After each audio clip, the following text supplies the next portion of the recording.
When the prostate gland starts to grow larger, it can cause problems. This growth is mostly due to age and hormonal changes. The issue with BPH is that it can block the flow of urine, leading to a backup of urine into the kidneys. This backup can create a toxic situation and, in some cases, affect the liver as well.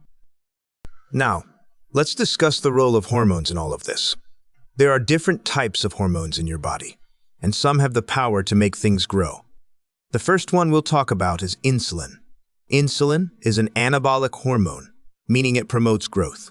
To avoid excessive levels of insulin, you can turn to healthy ketosis and intermittent fasting. Next up is IGF-1, which stands for insulin-like growth factor.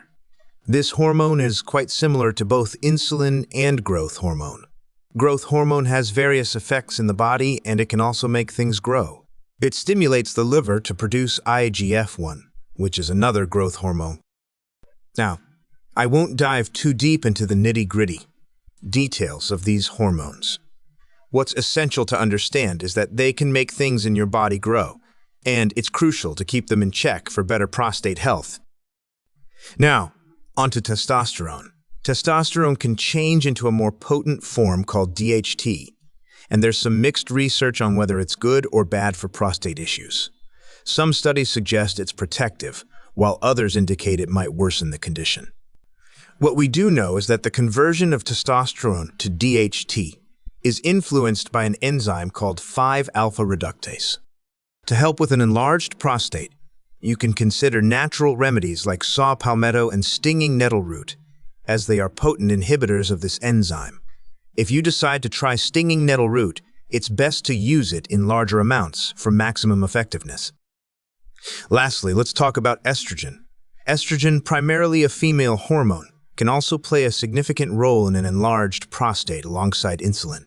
Men naturally have some estrogen, but an excess can be problematic, so you have to maintain this hormone.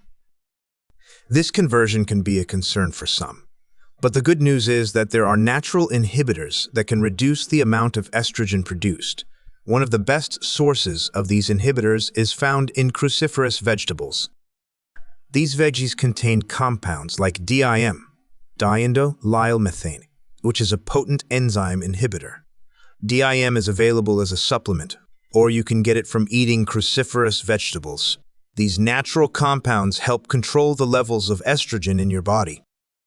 Foods containing soy protein, isolates, and oils from genetically modified sources, like soy, corn, canola, and cottonseed oil can lead to an increase in estrogen in your body. This excess estrogen might be one reason for imbalances. To tackle this, it's a good idea to opt for organic foods and choose wild-caught or pasture-raised eggs. This way, you can reduce your estrogen intake and support your overall health. Now, here's an important point to remember. Sometimes when people follow a keto diet, they may not pay enough attention to the quality of the foods they consume.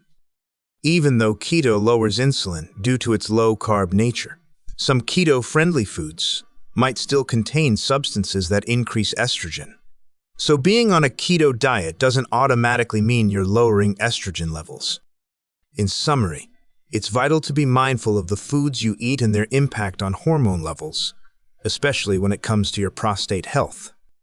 And remember, I'm here to provide you with valuable insights and reminders about maintaining a healthy body.